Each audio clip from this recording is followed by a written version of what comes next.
hindi ko matigilan kasi sobrang galing niya sa... Rocky's Secret Files. Secret Files. It's the kind of bleep you never knew existed. Kunwari inosente, pero boy naman pala. Rocky's Secret Files. Secret Files.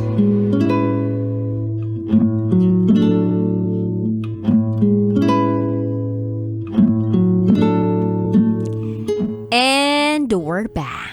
Kasama nyo pa rin si DJ Rocky and this is Ju's Secret Files. Si Ju na merong pangalang July pero yung nararamdaman niya pang November dahil 6 years na ang lumipas simula nang mawala yung pinakamamahal niyang si August. Pero nandun pa rin. Dama niya pa rin yung lumbay, yung pagkawala ng taong to sa buhay niya.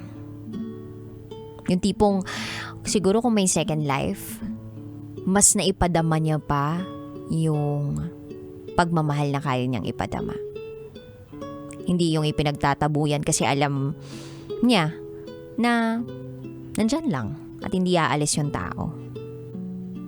Ganun kasi tayo eh. Parang feeling natin, nandyan lang naman sila eh. Hindi naman sila mawawala. Pero, mali tayo. Akala lang natin yun.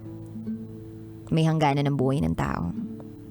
Kaya habang may oras pa.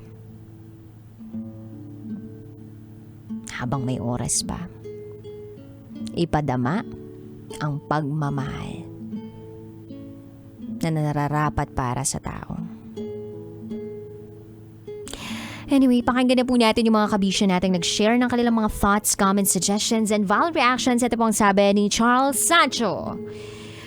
Yung pinipilit mo yung sarili mong i-approach si August para mahalin ka pero hindi na niya magawa dahil sadly, kinuha na siya ng may kapal at hindi ka pa rin makapaniwala hanggang ngayon.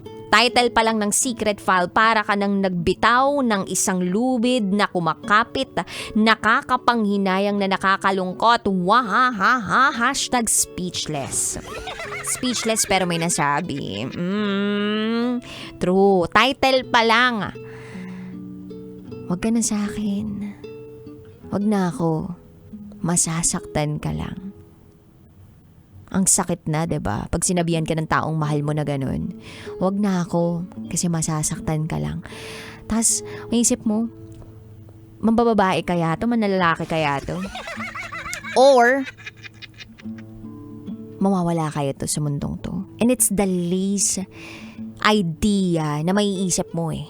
Yung mawawala yung tao, yung mamamatay siya kasi bata pa naman siya. Alam mo yon. Anyway, eto naman ang sabi ni Angel Alan Avanzado. Go.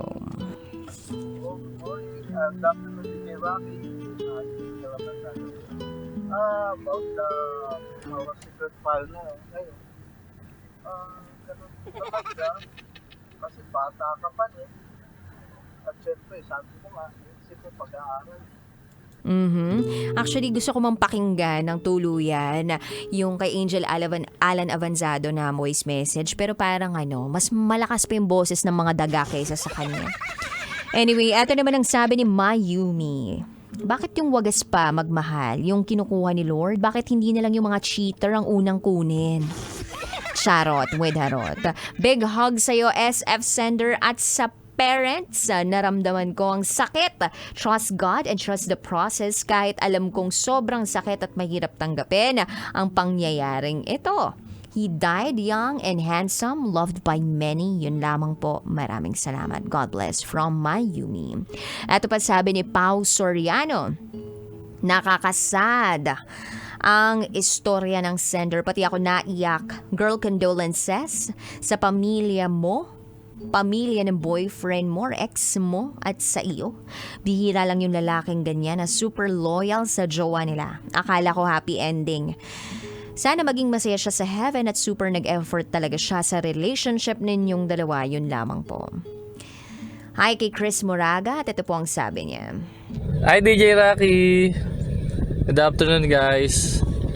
Para sa ating letter sender ngayon alam mo mahirap talaga maging accountant. Na-experience ko yan joke. Hindi ka ba na-experience yan? Pero alam ko mahirap yan. Kaya talagang it takes time talaga, and you need to focus talaga sa sa pag-aaral mo muna. And tingin ko kung para kayo sa isa't isa, para talaga kayo sa isa't isa kahit nung mangyayari. Thank you so much, Tris Moraga. Feeling ko yung comment niya na yun dun sa first part ng storya natin. Hindi niya naabutan yung pangalawa kasi ang sabi niya, kung para kayo sa isa't isa, para kayo sa isa't isa. So meaning mamamatay muna dapat yung SF sender natin para magkapiling na sila. Charot with darot. Ang dami pa nag-comment sa ating secret file sender for this afternoon. Yung iba naman hindi makapag-komento dahil hanggang ngayon pinupunasan pa rin yung luha na may kasamang uhog. Weird sa pakiramdam, no? Na kapag umiiyak ka, hindi lang yung likido sa mga mata mo yung lumalabas. Pati yung likido sa ilong mo lumalabas. So, it's interconnected. No? Yung mga mata, tsaka yung ilong. So, actually, yung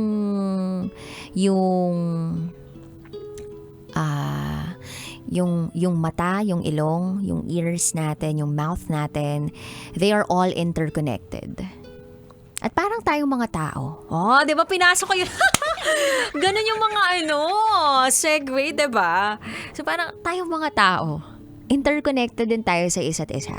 Na kahit lumayo yung isa, nandun pa rin yung invisible thread.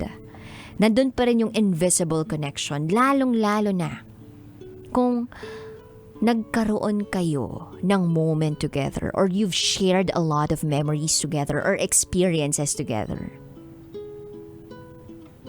Nandun yun at hindi yun mawawala. Kahit pa paglayuin kayo ng distansya at kahit paglayuin pa kayo ng kamatayan.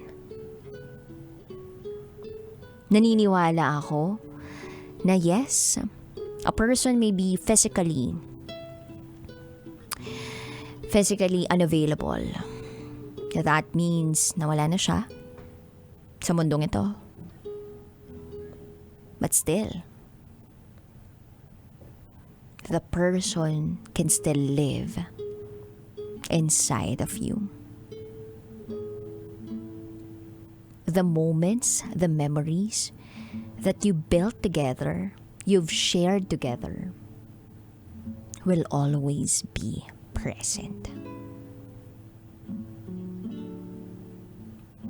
At yun yung masarap sariwain sa mga pagkakataong nararamdaman mong namimiss mo na yung tao. Sa mga pagkakataong gusto mo siyang mayakap o gusto mo siyang mahagkan. Yun at yun yung babalikan mo.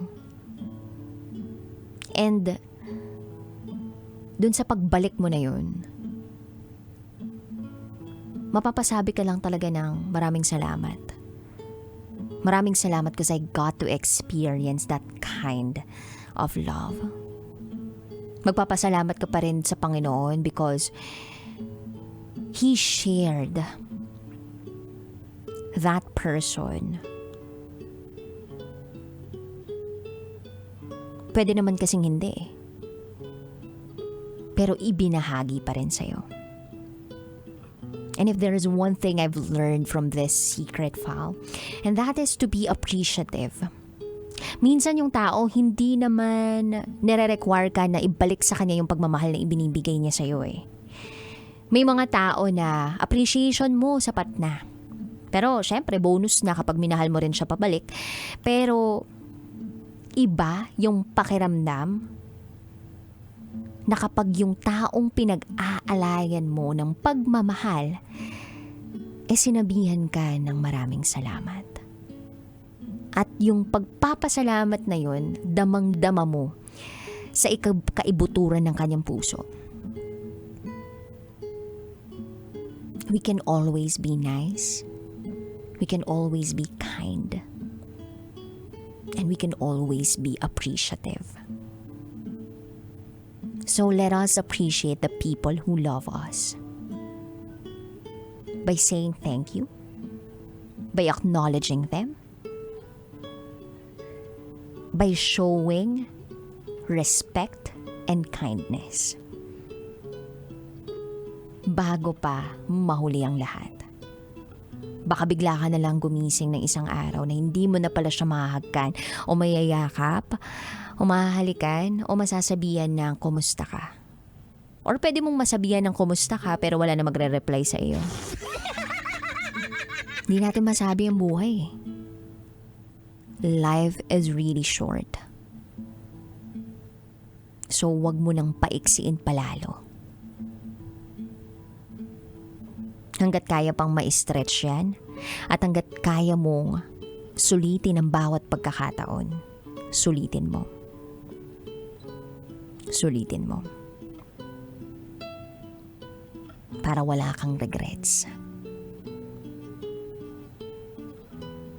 Take risk. Show love. Say I love you. Say thank you. Do not live in anger. So that you'll live a peaceful life without regrets. Sa mga kabisyo po natin out there na gusto mag-share ng kanilang secrets, share to me, raketera@gmail.com. And yeah, I'm gonna say GTG as in got to go. Pero bago ako magpaalam pala, meron lang akong gustong sabihin sa inyo. Ito, announce ko lang Kasi, di ba may mga gusto magpakasal dyan? Siguraduhin nyo muna na yung gusto nyong pakasalan, gusto nyo talaga. Huwag yung napipilitan lang kayo. Baka mamaya napipilitan lang kayo kasi napapasubo na kayo Dapat sigurado kayo na mahal ninyo. Sigurado kayo na gustong-gusto nyo. At sigurado kayo na paninindigan ninyo, hindi yung lulukohin nyo lang. Kaya kung sigurado kayo, punta na kayo sa bridal fair this Feb 9, 10, and 11. Wedding Libraries Bridal Fair. Diyan po yan sa World Trade Center. And it is the Philippines' biggest wedding fair with over 350 plus wedding suppliers all under one roof. So, kabisyo, punta na kayo dyan dahil hindi lang pala pang wedding yung mga suppliers na nandyan. Pwede rin yung mga pang debut, pang birthday, pang prom, or kung gusto ninyo, pang burial, ganyan. And get a chance to win 100,000 pesos for booking your supplies or suppliers on site. Ayan. So, yun lang kabisya. I gotta say, GTG as in got to go. Susunod na po ang programang Ed Sarapan kasama sa Diego at Tanghenyo. Dito lamang yan sa stasyong number 1, 90.7 Love Radio. This is Juice Secret.